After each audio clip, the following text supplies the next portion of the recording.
membahas olahraga, lifestyle, gaya hidup,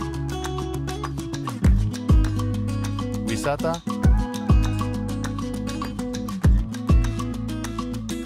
budaya,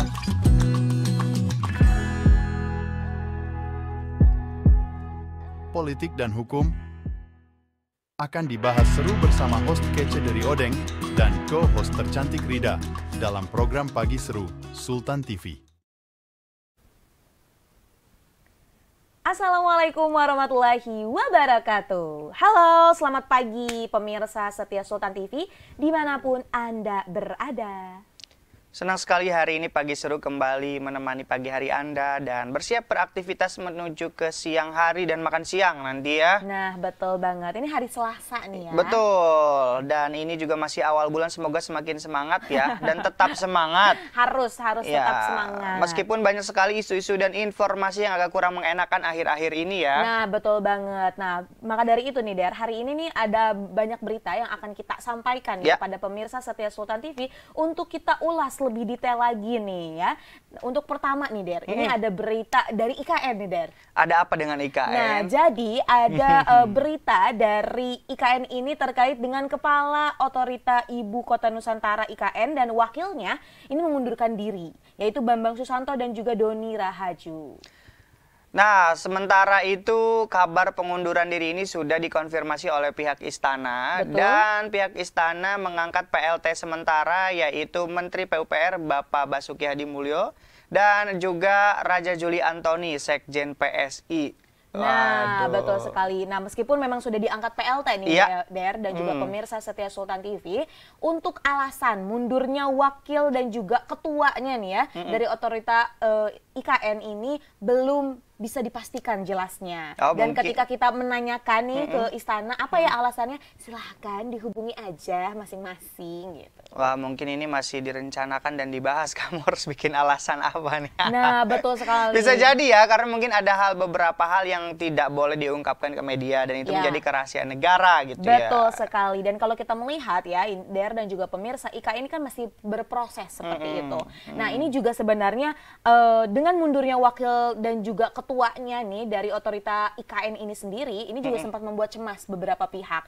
Apakah ini akan berjalan dengan baik atau tidak gitu kan? Ya, kalau menurut kamu sendiri nih, sebenarnya kita sudah sangat membutuhkan IKN atau belum sih, pendapat pribadi nih? Kalau pendapat pribadi ya, sebenarnya sih kalau aku sendiri membutuhkan sebenarnya ya. Karena kita melihat ya Jakarta udah penuh padat penduduk dan yang lain-lain, dan juga ini kita punya satu peluang yang dimiliki di Kalimantan khususnya. Ini bisa dijadikan kehidupan yang lebih ramai lagi lah seperti itu. Kalau menurutku sih bisa ya. Cuman memang agak tricky ya kayak gitu dalam prosesnya pemirsa.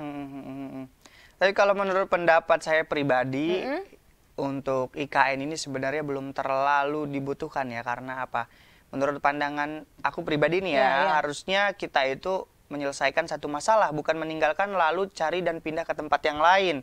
Bisa juga. Artinya kalau kita memang mau membutuhkan IKN atau melihat situasi ibu kota Jakarta yang saat ini sudah sangat padat, itu artinya diselesaikan permasalahan. Yang kedua, daripada membangun ibu kota yang baru, ya kan, mendingan merevitalisasi Jakarta. Gitu. Uangnya mungkin tidak sebesar pembangunan IKN yang menurut wacana-wacana dan isu-isu itu adalah hasil investasi dari Cina. Ada banyak ya spekulasi terkait dari mana sih gitu kan dana investasi yang untuk membantu pembentukan IKN itu sendiri. Dan ini sifatnya masih spekulasi karena pemerintah sendiri belum mau mengungkapkan mana-mana saja yang katanya sudah invest di IKN. Nah, bahkan ini kabar-kabarnya IKN ini juga ada di berita tadi yang aku baca ya. Wah, bahaya nih kalau sampai kepala otoritanya mundur. Nah, itu juga sebenarnya ada apa gitu kan. Betul. Aku juga sempat berspekulasi kayak gini sih, Der. Apakah memang ada masalah internal yang ya tadi mungkin hanya kepala dan wakilnya yang tahu, yang akhirnya dibanding kayaknya ini bakal berdampak besar, lebih baik saya mundur seperti itu. Tapi kalau kita melihat sekarang kan PLT-nya adalah Pak Basuki, Menteri PUPR gitu ya. Sejauh ini sih Pak Basuki menyatakan bahwa akan berjalan dengan lancar lah gitu kan. Karena tadi beberapa hal juga diurusnya bersama tim, bukan hanya perorangan. Tapi menariknya sebenarnya gaji dari kepala otorita IKN dan juga wakilnya itu cukup fantastis. Berapa gajinya? Untuk kepalanya 178 juta. Wow. Dan juga untuk wakilnya 145 juta. Lebih besar dari gaji pokok presiden loh. Betul banget ya kan? Sebenarnya. Gaji pokok presiden tuh kalau nggak salah sekitar 60 jutaan. 60 jutaan. Dan kalau misal kita melihat latar belakang dari kepala dan juga wakil dari otorita IKN ini, memang pengusaha juga sebenarnya. Nah itu dia. Dan yang uniknya adalah pengangkatan PLT-nya nih ya. Kalau Pak Bas mungkin kita tahu menteri. Nah yang satunya Raja Juli Antoni ya kan. Aduh. Itu dia sih yang ya, agak apakah ada hubungannya dengan sang pisang? Aduh ya. Karena namanya kalau bisa kita melihat ya dunia politik itu penuh intrik. Ya. Ada banyak hal-hal yang belum ada hal-hal yang kita nggak bisa ekspektasi ini bakal seperti apa kayak gitu kan. Tapi apapun ya, kami juga berharap nih selaku masyarakat Indonesia dalam pembangunan IKN ini nggak memberatkan rakyat nih ya. Apalagi kemarin kan ada isu-isunya, ini Tapera mau gimana? Tapera ini uangnya buat apa gitu kan? Apakah untuk menutupi IKN. Kita nggak tahu karena kalau dihitung-hitung ya Tapera itu kan juga nggak cukup 5-10 tahun untuk dapat satu rumah. Ya, betul banget. Tapi kalau misalkan dikalkulasi dengan 120 juta rakyat Indonesia yang bekerja, itu kan per tahun bisa ratusan miliar. Ya, ratusan triliun, mohon maaf. Ratusan triliun ya. Bener banget, wow, bisa nutupin buat IKN ya. Nah, betul banget. Sebenarnya ya, ya. Apapun itu sektor yang memang diperbaiki ataupun lagi mau program-program yang dibangun, pasti selalu ada celah korupsi. Yes. Nah, menurutku ini adalah saatnya masyarakat untuk lebih lebih mawas diri dan juga lebih peka nih.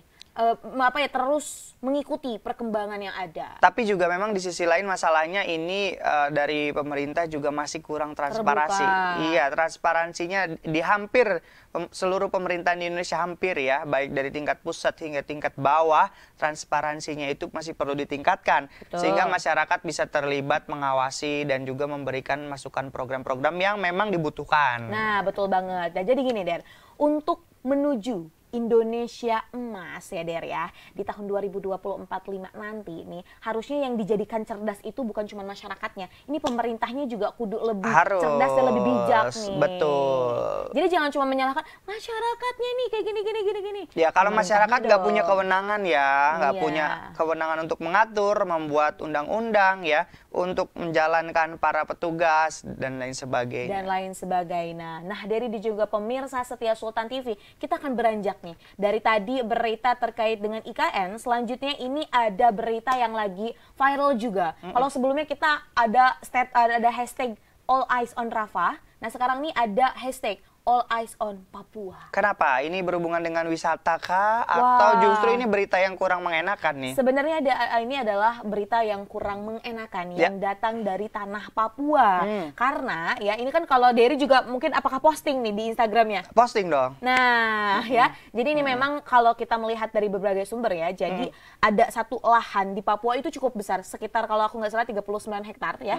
Itu memang yang harusnya itu adalah tanah adat, ini akan dijadikan sebagai tanah ataupun perkebunan sawit. Wah, ini juga cukup memprihatinkan ya, karena kita tahu Indonesia ini adalah dikategorikan sebagai paru-paru dunia ya, selain beberapa negara Latin ya. Jadi kalau misalkan jumlah hutan hujan tropisnya atau hutannya tuh berkurang, artinya itu akan berpengaruh menyumbang karbon dioksida. Jadi bukan hanya Indonesia yang terkena dampak, tapi seluruh dunia. Nah. Jangan hanya demi uang beberapa miliar, tapi kehidupan kita terganggu selamanya. Gitu. Betul sekali. Dan ini kalau kita melihat ya dari masyarakat Papua, bahkan suku adat Auyu ya, kalau aku nggak salah dengan suku apa tuh satu lagi? Moi. Ini tuh sampai melakukan aksi di depan gedung Mahkamah Kehormatan atau MKD, di gedung MA atau MK tuh. Pokoknya Mahkamah Agung. Nah, di Mahkamah Agung. Nanti kita baca lagi ya. Nah, itu jadi sampai menyuarakan, minta untuk pemerintah ini lebih aware terkait dengan kondisi tanahnya seperti itu. Padahal kemarin baru aja ya ada World Water Forum. Ya, betul sekali. Nah, ini kayaknya agak sedikit kontradiktif ya. Dengan kemarin kita sebagai tuan rumah Forum Air Dunia, tapi di sisi lain di sini ada peran pemerintah memberikan izin pembukaan lahan nih. Betul. Artinya kan kalau tidak ada peran pemerintah, ini pengusaha tidak bisa sembarangan buka lahan. Betul sekali. Dan menurutku ya, Der ya, ini juga apakah suku dari Moi dan juga suku Auyu ini sudah pernah berdiskusi dengan pemerintah setempat? Inilah yang jadi pertanyaan. Nah, harusnya karena diskusi dulu kok ya. sampai akhirnya ke MA gitu ya, akhirnya menyuarakan langsung ke pemerintahan pusat. Kan kalau misal kita melihat dari hierarki ya, dari kepemerintahan sendiri, ya namanya kan dari Papua berarti ke pemerintahan Papua terlebih dahulu gitu kan. Selanjutnya baru mungkin bisa dibawa ke pusat. Ya, kamu ingat gak sih beberapa kebijakan juga yang sekarang sudah berjalan, itu juga tanpa ada diskusi dan juga sosialisasi sebelumnya. Jadi tiba-tiba disahkan, tiba-tiba peraturannya sudah berjalan. Tuh, Bahkan yang ada. terbaru ini seperti Undang-Undang Penyiaran, kemudian juga yang kemarin Undang-Undang Omnibus Law. Nah, betul. Dan banyak lainnya ya. Jadi aku rasa sih ini kayaknya mirip-mirip sedang dikejar target nih. Nah, ini kayaknya emang lagi gencar-gencar dikejar target, tapi kok malah merusak yang lainnya. Aku malah khawatir ya, Der ya, ini akan menyebabkan suatu masalah di masa mendatang Indonesia gitu Nah, kan. ya ini mirip-mirip Itu. juga dengan yang IKN. Nah. Tiba-tiba buru-buru langsung pindah. Kemudian juga ini yang sekarang hutan di Papua.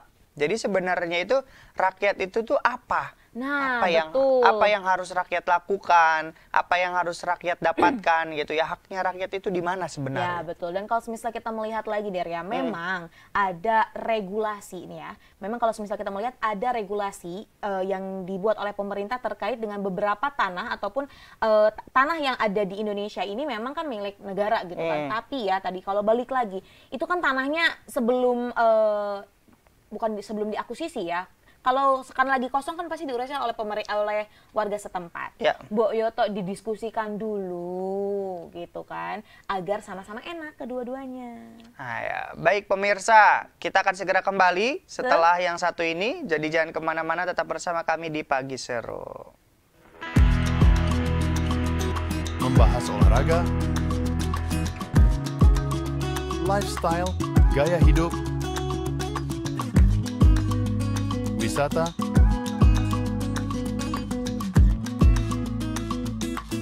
budaya,